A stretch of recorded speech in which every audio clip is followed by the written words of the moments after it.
용칼 이번에는 전광훈 이야기를 한번 해보려고 합니다. 여러분 어제 제가 KBS 1TV 더 라이브에 나갔습니다. 나가서 이 전광훈 목사에 대해서 이야기를 나눴습니다. 제가 목사라고 하지 않는데 왜 목사라고 얘기했냐? 이 사람 아우가 있습니다. 빤스 전광훈 목사 이야기. 제가 어제 방송에서 다 이야기하지 못한 것들 또 한 이야기도 좀 요약해서 설명을 드리도록 하겠습니다. 어제 광화문 집회, 동원된 광화문 집회 1000만이 모였다고 하는 전광훈 말에 의하면 어코딩 투 전광훈의 워딩을 보자면은 1000만이 모였다. 자, 우리 빤스 전광훈 씨, 그는 과연 누구인가? 지금 또 자유한국당이 전광훈 씨 뒤를 졸졸 쫓고 있어요. 제가 미리 얘기합니다. 주제부터 말씀드릴게요. 자유한국당 전광훈 쫓아가다가 개망신당합니다. 개낭패 봅니다. 정말 참 어떻게 이들의 그런 추행과 악행이 그래도 정신 똑바로 차리고 사는 그런 양심적인 목사님들, 그분들의 부끄러움이 돼야 합니까? 정신 나간 사람들 정말 많습니다. 우리 사회 목사라고 다르지 않아요.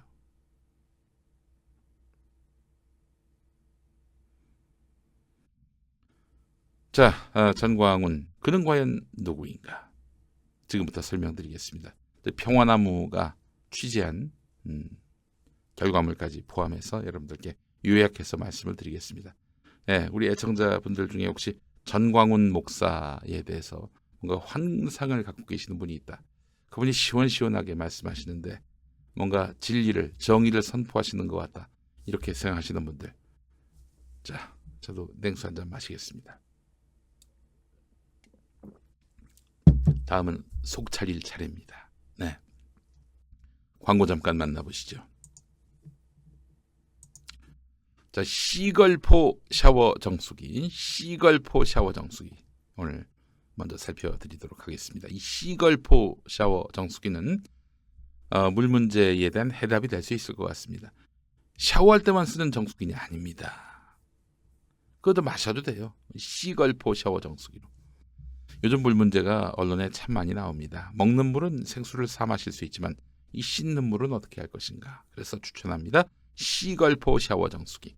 우리 애들의 민감한 피부, 여성분들의 피부 트러블, 그리고 남성분들의 두피 건강을 위해서 맑고 깨끗한 물 공급 필수지요. 시걸포 샤워 정수기는 전 세계 67개 나라와 전 세계 항공기의 70%에서 사용되고 있습니다. 한때 대한민국에서 가장 고급 아파트로 유명했던 타워 팰리스가 선택한 정수기이기도 합니다. 2개 이상 구매했을 때는 할인뿐 아니라 36개월 장기 리스도 가능합니다. 검색창에서 시걸포 샤워 정수기 검색하시거나 문의 전화 080-007-0980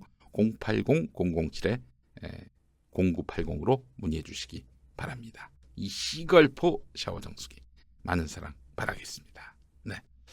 자, 전광훈은 어떤 사람인가? 그 이야기에 앞서서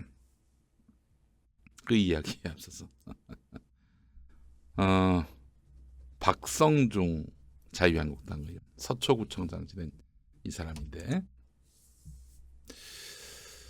박성중 씨가 말이죠. MBC 라디오 김종배의 시선 집중에 나와가지고 서초동 촛불 집회가 동원된 것이다. 이렇게 발언을 했습니다.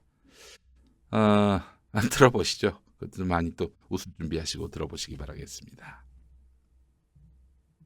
서초동 촛불 집회에 참가한 분들이 지방에서 올라온 분들이 상당히 많고 그래서 네네. 버스를 대전에서 왔다고 이제 스스로 밝히고 있는 건데 그 분들이 그러니까 돈을 출연을 해서 버스를 전세내 가지고 오는 게 어떻게 그러니까 동원의 근거가 되는 걸까요, 의원님? 그게 보면은 회비가 10,000원 내지 15,000원입니다. 그러니까 버스 대절하려면 돈이 필요하니까 회비를 걷겠죠. 성수기이기 때문에 예. 전세버스 하나 빌리는데 한 100만 원, 80만 원, 100만 원 갑니다. 예. 그러면 40명 타면 10,000원 내면 40만 원밖에 안 됩니다. 네. 2만 원 내야 80만 원입니다. 전세 버스 하나 값도 안 됩니다. 네. 누가 강제 동원하지 않으면 할 수 없는 그런 내용입니다. 네네. 뒤에서 돈을 대고 있는 주체가 정부이거나 그럼 집권 여당이다 이런 말씀이신가요? 민주당 전국 지구당 당협을 통해서 예. 다 직간접으로 다 관여돼 있다. 저는 그렇게 보고 있습니다. 당협이 관여돼 있다. 그건 한국당도 마찬가지 아닌가요? 그러니까 네네. 그거는 자유한국당이나 민주당이나 마찬가지겠죠. 그러나 이렇게 버스를 전체를 동원해서 통째로 이런 능력을 가진 거는 여당이 훨씬 크죠. 서초동 촛불 집회는 주민 피해 오고 교통에 피해 오고 막 이런 여러 가지 문제를 제기를 하셨는데 네네. 광화문 집회는 그런 문제는 전혀 없다고 이렇게 이제 확신을 하십니까? 아닙니다. 광화문 집회도 그런 문제는 있겠죠. 네. 예, 이제 우리 애청자분들 지금 반응 올려주신 것 중에서 아주 핵심이 있는데 지들이 그렇게 하면 남들도 그렇게 하는 줄 아는 문화가 있습니다. 그렇잖아요. 응? 그러니까 막 문재인 정권이 독재를 하고 있다. 왜냐? 지들이 독재를 했거든. 또 문재인 정권이 언론 탄압하고 있다. 왜냐? 지들이 했거든. 문재인 정권이 야당 탄압했다? 그럼 지들이 했기 때문에 야당 탄압한다고 보는 거예요. 남들이 하면은 다 자기가 한 것대로 하는 줄 알아요. 자, 며칠 전에 그 박성중 의원이 10월 8일이었습니다. 서초구민들이라고 해서 데리고 나와가지고 주말 서초동 대형 집회 때문에 너무 힘들다, 피곤하다 이렇게 이야기를 하면서 심지어는 어린이 청소년들의 학습권까지 침해되고 있다 이렇게 이야기를 했습니다. 그 기자회견 실상은 무엇일까요? 최지영 씨란 분이 있습니다. 최지영 씨란 분이 있는데 저분이 이런 말을 했어요. 수능을 한 달여 앞둔 수험생, 중간고사를 앞둔 중고등학생 등 그들의 학습권 침해가 우려된다. 시위는 주말에 벌어지긴 하지만 자신의 앞날을 위해서 밤낮 없이 공부하는 학생들에게 주중 주말이 무엇이 중요한가? 서초구 학생 입장에서 생각을 해봤나? 소중한 순간에 어른들 정치 싸움으로 그들의 학습 터전이 망가지고 있다. 서초역, 교대역 인근 메가스터디, 대성학원, 종로학원 등 수만 명의 학생이 한숨 쉽니다. 1분 1초가 절실한데 학습이 거의 불가능하다. 조기에 귀가할 수밖에 없다. 이 학생들의 학습권 침해는 누가 보상하는가 이런 얘기를 했습니다. 자, 근데 이분이 봤더니 말이죠. 차세대 위원장이에요. 자유한국당. 네. 서초을 차세대 위원장으로 이렇게 또 위촉장을 받으셨어요. 이분이. 근데 여기 나와서는 서초구 주민으로 자기를 알렸습니다. 네, 물론 서초구 주민일 수 있겠죠. 그러나 그럼 분명히 밝혀야죠. 자신이 서초구 주민이면서 자유한국당 서초을 차세대 위원장직을 맡고 있다. 이렇게 얘기를 해야지. 그 얘기 감추고 서초구 구민이다. 이렇게만 떨렁 얘기하면은 서초구 구민의 어떤 민심을 대변하는 것처럼 사람들을 오도시킬 수 있는 거 아니에요. 이렇게 하면 안 되지. 기본적으로. 예. 학습권 침해 뭐 염려 충분히 이해가 됩니다만은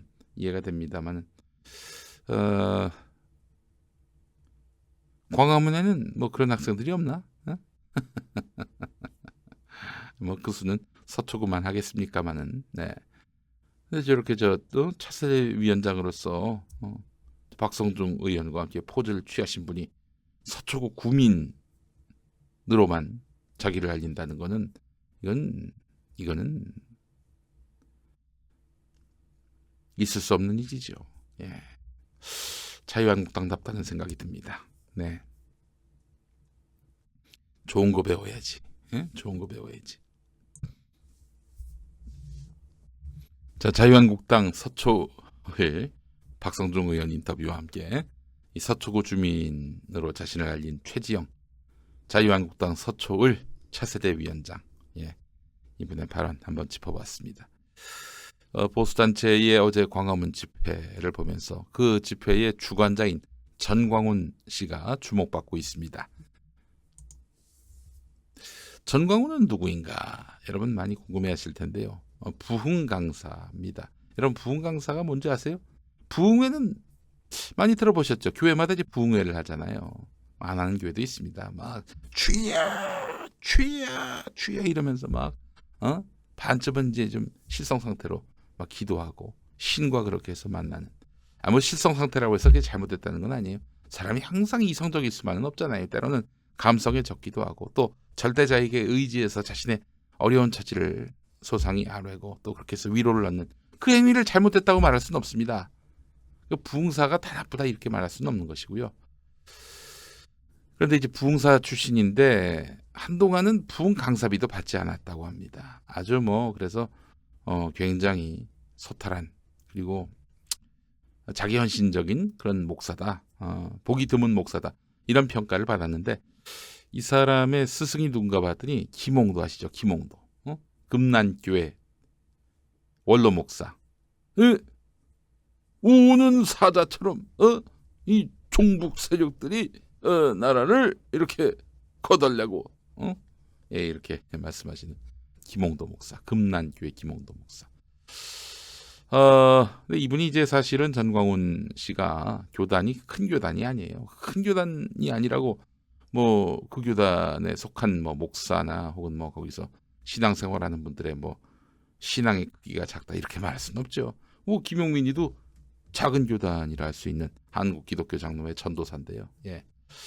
이제 비주류 컴플렉스가 있었다는 얘기가 많아요. 이분 주변에서.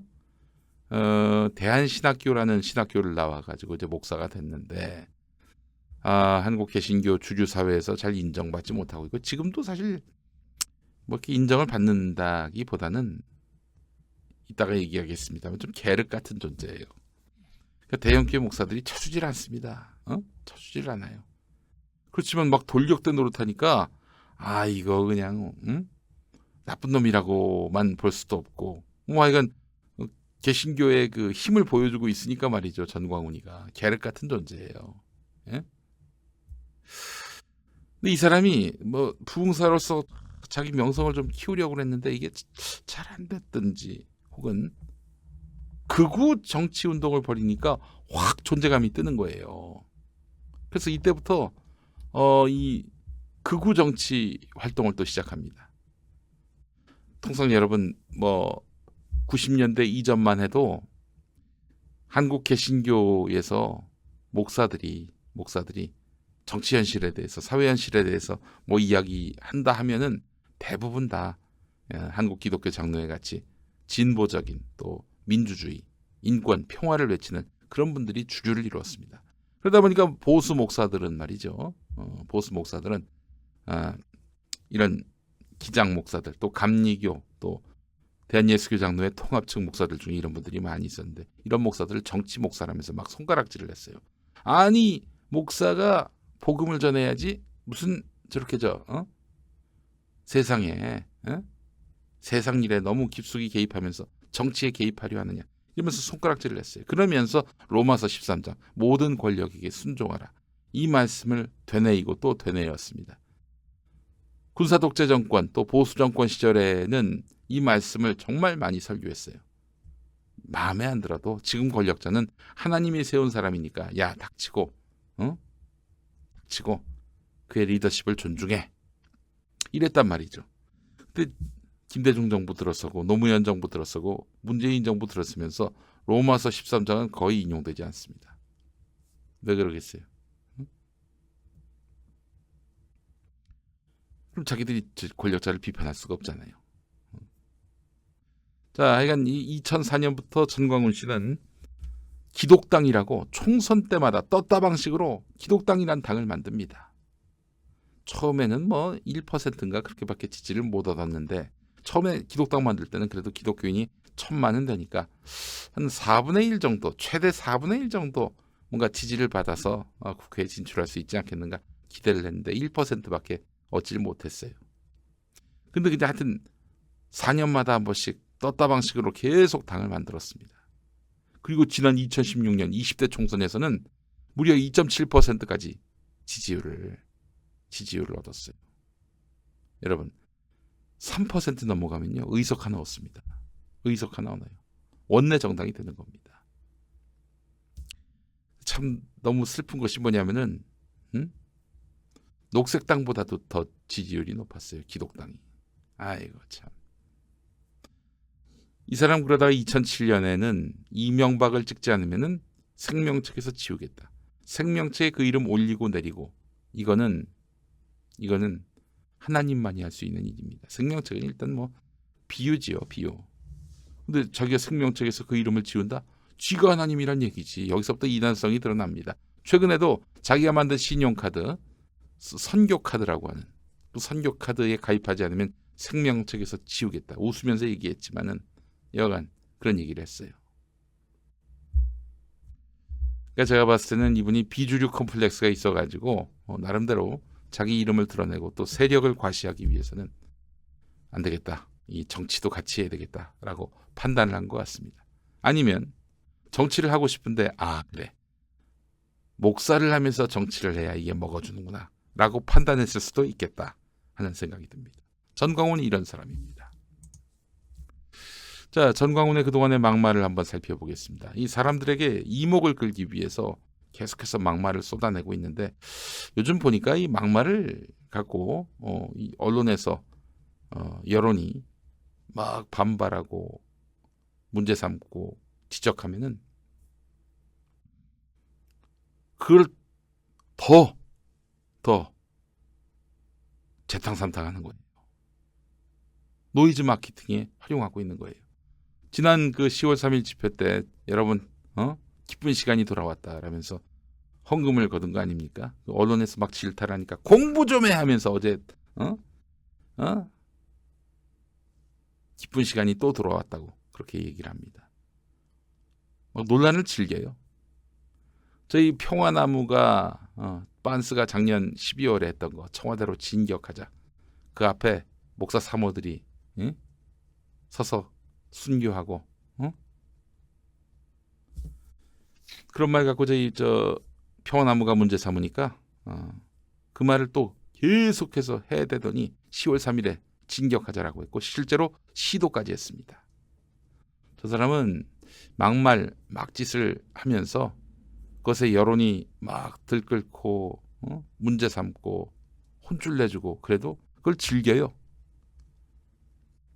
정신 나간 사람이다 이렇게 볼 수밖에 없는 겁니다. 자, 여신도 빤스 내리면 내성도 이 말 많이 들어보셨죠? 2005년에 했던 말입니다. 대구 가서. 근데 이야기 들어보니까 이런 얘기는 전부터도 많이 하고 다녔대요. 그러니까 여성에게 빤스를 내려라 했을 때 빤스를 내리면 내성도다. 그러니까 그 극한의 그 수치심을 무릅쓰고 시키는 대로 다 하면은 그때 비로소 내성도다 이렇게 얘기를 하는 겁니다. 아니 왜 네 성도야? 성도라면 하나님의 성도여야지. 그 쥐가 하나님이란 얘기예요 한마디로. 그리고 또 같은 자리에서 했던 말입니다. 자기 견해 없이 목사를 맹종해야 된다 이런 말을 했다는 거예요. 그러니까 내가 이게 오야 이 일이잖아요. 이게 오야라고 하면 교인들은 다 오요 옵니다. 그래야 진짜 내 성도란 얘기입니다. 그러니까 목사 앞에서는 모든 이성을 다 해체하고 그 앞에서는 모든 어떤 부끄러움을 다 내던지고 무조건 따라야 한다. 이게 바로 빤스의 주장입니다. 김은미님 무슨 50년대 개풀 뜯어먹는 소리. 그렇습니다. 그리고 또 세월호 참사 이후에는 세월호 사건난이 좌파 종북이 기뻐 뛰고 난리가 났다. 여러분 항상 이 보수 세력들은요, 뭔가 불행한 일이 벌어지는, 즐거운 일이 벌어지는, 자기들한테 유리하면은 속으로 막 기뻐 날뛰나 봐요. 아니 어느 정신 나간 인간이 세월호 참사에 대해서 기뻐 뛰고 난리를 피웠습니까? 전 정말 괴로웠던 시간이었습니다. 돌이켜보면은 세월호 참사 났을 때 아니 하나님은 어디 계시는가? 구조되지 못한 수장된 저 300명은 왜 죽이셨는가? 신앙을 포기할 뻔했다니까요. 야 니들은 그 세월호 참사 보고 속으로 기뻐 뛰고 난리가 나니? 그러니까 이제 이거는 우리는 상상도 못할 일인데 저들은 저렇게 쉽게 얘기하잖아요. 좌파 종북들이 기뻐 뛰고 난리가 난다. 그러니까 남의 불행조차도 자기들은 이게 이롭다라고 판단되면 기뻐 뛰고 난리가 났나 봐요. 과거에. 꼭 세월호 사건이 아니라도. 그랬던 것 같습니다. 자, 그리고 또 이제 빤스 목사가 했던 말 중에 하나가 박근혜를 탄핵시킨 문재인 저놈을 끌어낼 것이다. 이렇게 얘기를 했는데 어이 전광훈 씨, 당신이 옛날에 했던 말 이거 있잖아. 박근혜 탄핵은 박근혜가 이슬람에게 나라를 팔아먹어서 하나님이 한 것이다. 하나님이 박근혜를 탄핵시킨 것이다. 야, 문재인 대통령이 박근혜를 탄핵시켰다면서? 근데 왜 옛날에는 하나님이 박근혜를 탄핵시켰다라고 얘기했지? 문재인이 하나님이야? 자, 또 멀쩡한 박근혜를 쫓아냈다라고 이야기합니다. 최근에는. 그런데 박근혜는 악령과 가까이 하는 여자다. 이렇게 얘기를 했습니다. 악령과 가까이 하는 여자라면서 박근혜가. 근데 왜 박근혜가 멀쩡하다고 얘기를 해? 이 인간은 막말 정도가 아니라 뭐 무슨 말이든 뭐 짓거리는 대로 짓거리는 그런 사람입니다.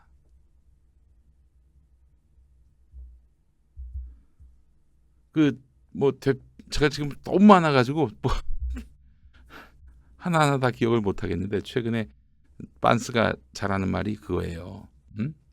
청와대 사회수석이 이영훈 여의도 순복음교회 목사에게 전화해가지고 한기총 대표회장에서 전광훈을 끌어내라. 이렇게 계속 밤낮 없이 전화한다. 이게 바로 빤스의 말입니다. 저희가 확인해봤죠. 이영훈 쪽에도 물어봤고 저기 어디야 청와대 쪽도 물어봤고 그런 일 사실무근입니다. 그냥 전광훈이 지 혀속에서 나오는 얘기일 뿐이에요. 청와대가 아니 전광훈이를 뭐가 대단하다고 그냥 정신 나간 사람으로 취급하면 될 텐데 뭐하러 그런 짓을 해요. 그런 무리수를 둬요. 그럴 리가 없지.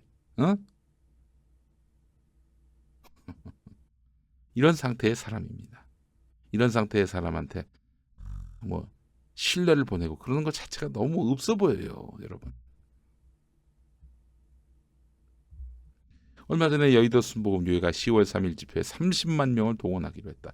이런 얘기를 했는데 여의도 순복음교회가 바로 반박했잖아요. 뭐라고 반박했습니까? 그건 그들의 희망사항일 뿐이다.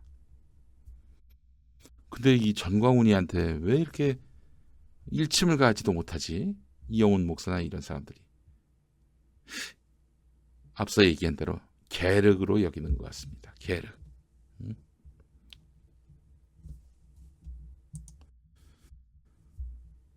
전광훈의 이런 아주 기행은 모든 것이 총선과 맞물렸다는 것이 제 생각입니다. 내년 총선, 21대 총선. 지금 이 사람 기독자유당을 사실상 진두지휘하고 있습니다. 당대표는 따로 있는데 자신이 주도하고 있는 기독자유당 원내 진출을 노리고 있어요. 한기총 대의원을 중심으로 한기총 조직에서 253개 조직을 지금 만들고 있습니다. 이 조직의 대표회장이 바로 장경동이에요. 그리고 자신이 만든 신용카드, 선교카드 그 보급은 선거자금 조달용이다. 이런 식으로 얘기를 했습니다. 그 회원이 얼마 안 되는데 100만 명을 모집해야 된다. 수십조에 이르는 자산 가치를 이룰 때 그때 팔겠다. 그렇게 얘기하고 있어요. 이 지금 돈을 너무 앞세웁니다. 이 사람. 여러분 다 아시겠습니다만 헌금 처분과 관련해서 전권을 전 목사에게 위임하겠다라고 집회 때 했던 거 아닙니까? 이게 뭡니까? 전권을 전광훈한테 위임했다는 건 뭐냐면 헌금을 내면은 그 헌금 갖고 전광훈이가 뭐에다 쓰는지 전혀 앞으로 문제 삼지 않겠다. 이러는 거 아니에요? 그래서 물어봤더니 전광훈 한 얘기가 깎아 사 먹었다는 거예요. 깎아 사 먹었다고. 아이고 정말 참 수준이 나옵니다. 근데 재밌는 게 교회 정관에도 못 박았다는 거예요. 사랑제일교회, 빤스교회에 나오는 교인들한테 또 헌금 내면 그 헌금 다 전 목사가 알아서 쓸 거니까 신경 쓰지 마라. 어디다 어떻게 썼느냐 묻지도 마라. 그 헌금하면 이렇게 적혀 있다니까요. 근데 교회 정관에다가 이 헌금을 전광훈 마음대로 쓸 수 있게 한다. 이런 내용이 교회 정관에 담겨 있다는 거예요. 그런데 이 교회 정관을 만들어준 사람이, 이런 내용을 담은 교회 정관을 만들어준 사람이 바로 황교안 변호사라는 겁니다. 자유한국당 대표, 교회 전도사 황교안이 만들어줬다는 거예요. 황교안한테 물어봐야죠. 황교안이 거기에 대해서 어떤 입장을 보일지 주목되는데, 황교안이 예전에 그 한기총 찾아와가지고 전광훈하고 대화 나눌 때 전광훈이 이런 얘기 들었다는 거 아니에요. 황교안으로부터 내가 집권하면은 당신한테 장관 한 자리 주겠다. 전광훈이 이에 대해서 난 장관은 됐다, 이렇게 얘기를 했다는 건데, 황교안은 여기에 대해서 사실이다 이렇게 이야기하지 않았습니다.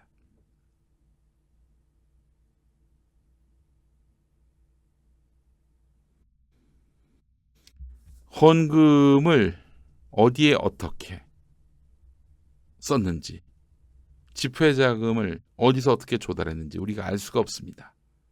자, 그래서 저희 그 평화나무가 빤스가 10월 3일에 거둔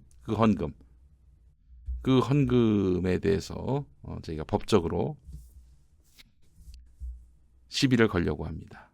이게 보니까 말이죠, 기부금품법에 저촉되지 않을까 따져봤는데, 정치와 종교 행사 같은 경우에는 이게 또 뭐 기부금품법의 대상이 되지 않을 수 있다, 이런 얘기가 있더라고요. 근데 정치 집회는 빤스가 했던 집회가 정치 집회 아닙니까? 사실상 뭐 찬송가도 부르고 뭐 기도도 했다고는 하지만은 빤스가 했던 집회는 정치 집회잖아요, 사실은. 그런데 정치 집회는 정당이 여는 집회여야 가능하다고 하더라고요. 근데 이번에는 정당이 여는 집회가 아니었어요. 지난번에도 그랬고. 그럼 종교 집회냐? 종교 집회로도 볼 수가 있겠나?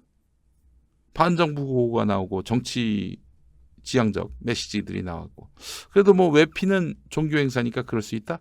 그런데 이들은 예고한 대로 청와대 진격하면서 경찰과 충돌했고 폭력 시위를 벌였습니다. 이게 법으로 보호할 수 있는 집회일까요? 여기서 거둔 기부금 이거 온당할까요?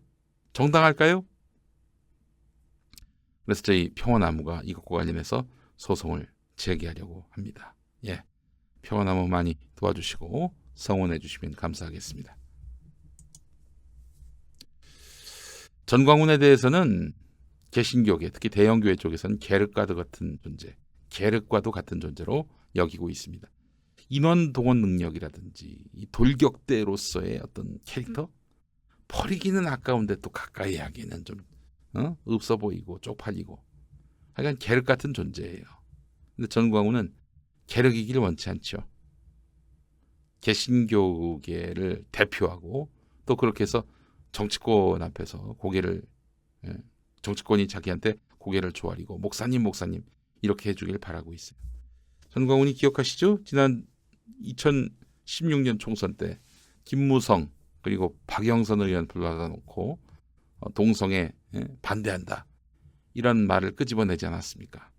그렇게 정치인들이 자기 앞에서 고개 조아리고 무릎 꿇는 거, 이걸 굉장히 좋아합니다. 그 짓을 하기 위해서 자신의 어떤 세력을 과시하려고 지금 이러는 거 아니에요.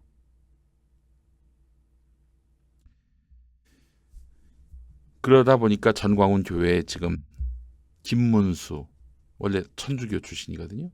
김무성, 원래 또 원불교 출신이고, 송영선, 또 원래 불교 출신이고, 이들이 이 교회에 나온다고 합니다.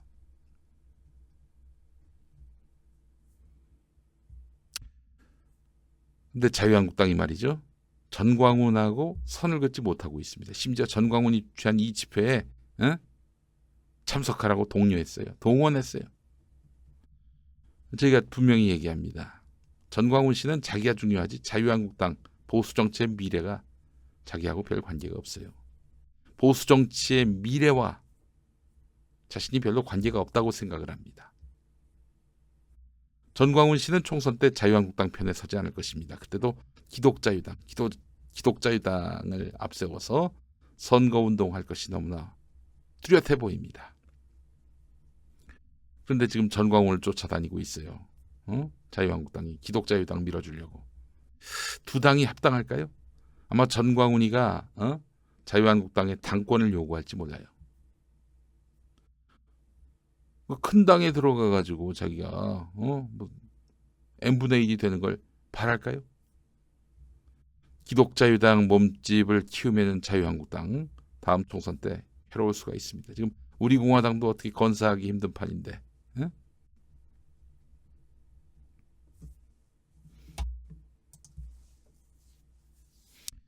전광훈의 정치 행보는 문제가 많습니다. 전광훈은 자신을 본 회포, 문재인 대통령을 히틀러라고 이렇게 포지셔닝합니다. 이게 무슨 얘기냐? 본 회포라는 목사가 있었습니다. 2차 세계대전 당시였는데 미친 운전사나 다름없는 히틀러의 광기를 중단시켜야 한다라면서 히틀러에 대해서 암살할 계획을 세웠습니다. 당시 상황이 너무나 극한적이었기 때문에 암살이란 행위는 아름답지 않죠. 그러나 그렇게 하지 않고서는 히틀러를 멈춰 세울 수 없었다고 판단을 했습니다. 목사의 양심, 그 양심 때문에 하는 수 없이 결국 총을 들게 됐는데 걸렸어요. 그래서 본회포는 체포가 됐고 감옥에서 생을 마감했습니다. 전광훈은 자기가 본회포다, 문재인이 히틀러다 이렇게 포지셔닝 하더니 청와대로 진격하자, 거기서 총 맞고 죽을 사람, 순교할 사람 손들라 이러면서 막 선동을 했습니다. 10월 3일에 실제 그런 진격 시도가 있었고요. 이거는 선거를 통해서 민주주의가 지속되는 선거 민주주의를 부정하는 것이고요. 헌정 질서를 또한 정면 부정하는 것입니다. 자, 그런 상황에서 경찰과 검찰이 못 본 척하고 있어요. 아니 이걸 왜 그대로 내버려둡니까? 이석기 의원 자기들끼리 모인 자리에서 몇 마디 했다고 그걸 가지고 9년형을 때려놓고 당을 풍비박산 내놓고 그랬잖아요. 박근혜 정권 때 있었던 일이기 때문에 가능했다고. 아니 박근혜 정권 때도 법 가지고 법리를 들어서 이석기를 저렇게 체포했었어요. 그리고 구속했고 범죄자로 확정을 했고 9년형을 때렸어요. 전광훈이 이보다 못할 게 뭐가 있습니까? 이 사람은 아예 청와대로 진격하자라고 했는데. 오늘 또 제가 페이스북에서 봤던 건데 빤스가 어제 이제 뿌린 그 전단을 보니까 말이죠. 10,000명 이상 이렇게 서명을 받아오면은 국가유공자로 추대하겠다. 자기들이 집권하면 국가유공자로 추대하겠다. 국가유공자로 추대되면은 연금 지급을 비롯한 많은 대책을 세울 것이다. 야, 이거 뭐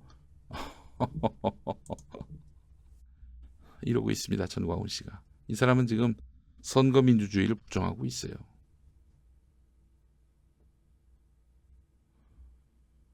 전광훈이가 하는 게 장난처럼 보입니까? 장난처럼 보여요?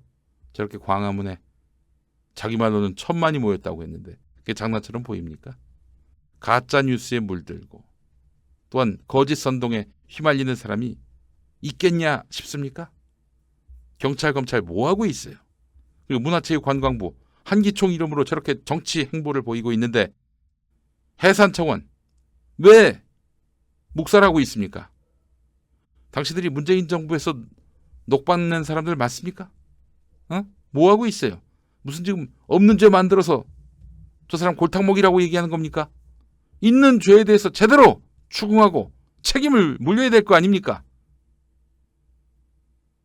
그런 건 안 하면서 죄가 있는지 없는지 불분명한 사람, 검찰 개혁을 하려는 사람, 현직 장관을 저렇게 탈탈 털어요. 이게 법정의가 바로 선 세상입니까? 여러분 어떻게 생각하세요? 저희가 이미 내란 선동죄, 내란 음모죄로 전광훈에 대해서 서울중앙지검에 고발했습니다. 그러나 아무 진척이 없어요. 김무성 다이나마이트 가져다가 청와대 폭파하자 이 발언 농담이었다고 나중에 얘기했지만은 실행하지 않더라도 그 계획을 이야기하기만 해도 이것은 당연히 처벌 대상입니다. 그렇게 해서 이석기를 집어넣은 거 아닙니까? 왜 저 사람들은 봐주고 이 사람들은 안 봐줍니까? 그러니 법이 희화화되는 거 아닙니까?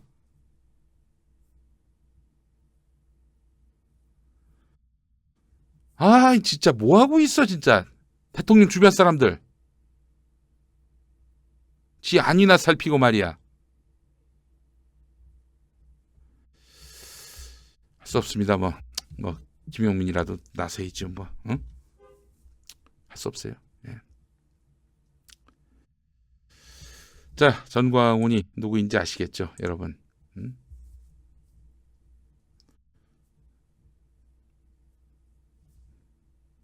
이 시대에 괴물이라고 저는 생각을 합니다. 괴물이라고 생각을 합니다. 법적 정의, 기독교적 정의를 다 쌈 싸먹고 있는 이 전광훈 씨. 공적 통제를 이루지 않는다면 결국 우리 사회에 엄청난 뒤탈로 결국 우리가 뒷감당하게 될 것입니다.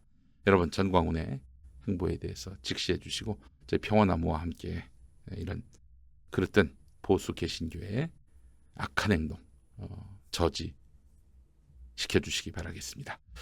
네, 오늘 용칼 마치겠습니다.